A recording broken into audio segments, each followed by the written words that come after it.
The first time they bumped into each other, she was holding a bouquet, and he was giving a bride away. She could feel him looking at her from across the aisle, and she blushed the same color as the peonies in her hands. She tried not to smile more than the beatific Mona Lisa half-grin she had plastered on her face all morning. Honestly, she'd smiled so much her face hurt. She couldn't wait to get back to the hotel room, drink all the tiny bottles from the minibar, and just frown at her reflection in the mirror for a while to flex the overworked muscles in the opposite direction. Everyone knows it's never appropriate to flirt with the father of the bride. And it isn't appropriate to flirt with the uncle of the bride, and it certainly isn't appropriate to flirt with any relation of the bride. Except, he wasn't a relation, he was a stand-in. That's what she'd heard, anyway. The bride was estranged from her family, so this man was a co-worker, or a boss, or maybe her mechanic, something like that. Why was Wilma even here? She hardly knew the bride. But she did know the groom, and not in a nudge-nudge, wink-wink way, but kind of in a nudge-wink-nudge-wink kind of a way.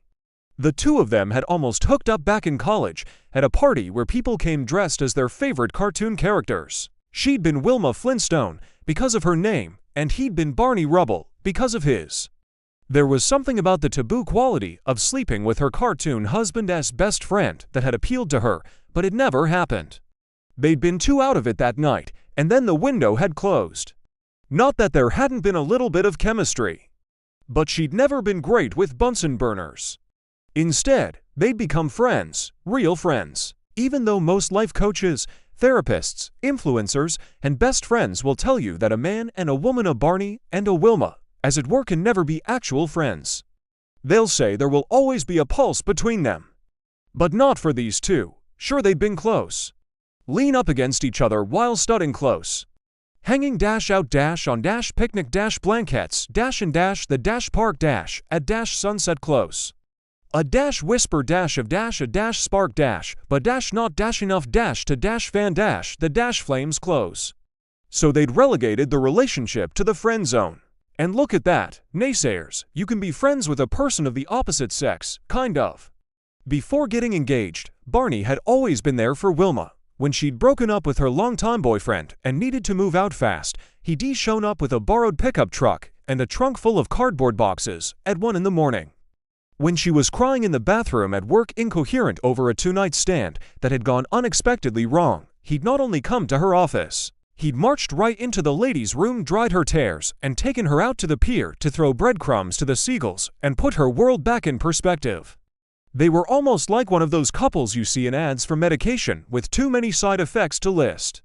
Just, easy with each other. Why aren't you dating? Her bestie had asked her once, because he's Barney, she'd answered, as if that were an answer. Maybe it was and maybe it wasn't. He'd been able to convince his betrothed to include her in the lineup of bridesmaids by saying that if she didn't, he was going to put Wilma in with his groomsmen. So that's why she was standing there now. Although the rest of the pretty maids seemed destined to delude her, dissuade her, and shade her. They were all basically evading her, so she stood there, in a bridesmaid dress the color of a wet paper bag. She thought the bride must have chosen it especially for her, because the dresses were each a different hue of brown, and the ones on either side of her were a lovely chocolate and a pretty taupe. Why had she gotten grocery store bag brown if the bride didn't secretly hate her?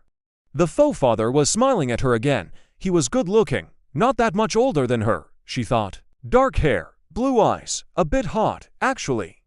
And she wondered if he thought she looked attractive, or ridiculous, or just a mess. Oh, Wilma was feeling lightheaded. How long were weddings anyway? Why had she even agreed to do this?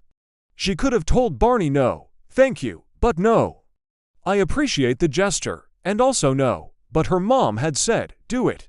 You love him, he's your guy, you love him. That's what her mom had said.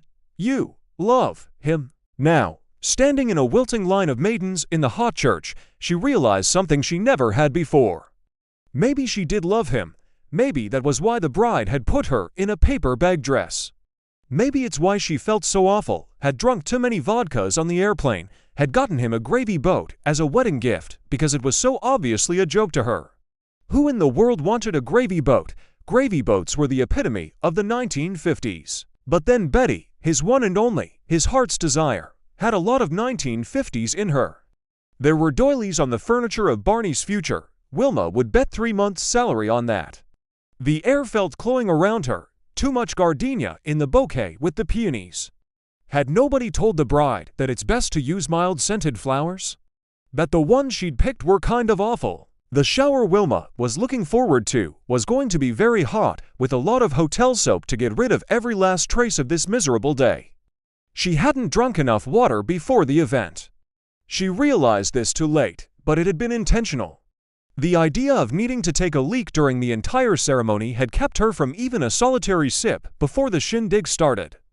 And now it was going on, and there was a wasp in the corner of the stained glass window, batting its wings uselessly. In her mind, the wasp wanted to get out of the ceremony as badly as she did.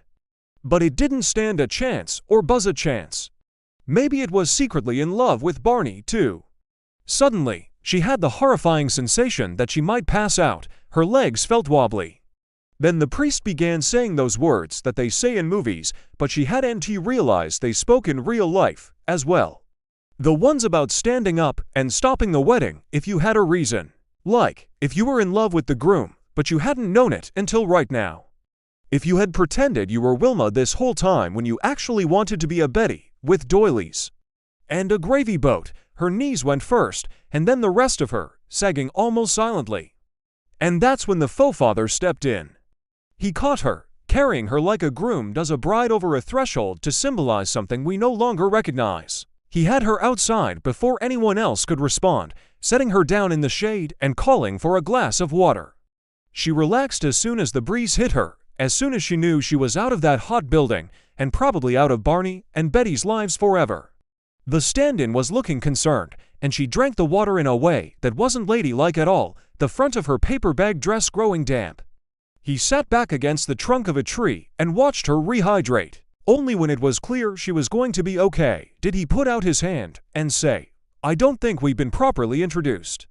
"My name is Fred, Wilma," she said, and finally, a real smile spread across her face. Thank you so much for joining me for this story.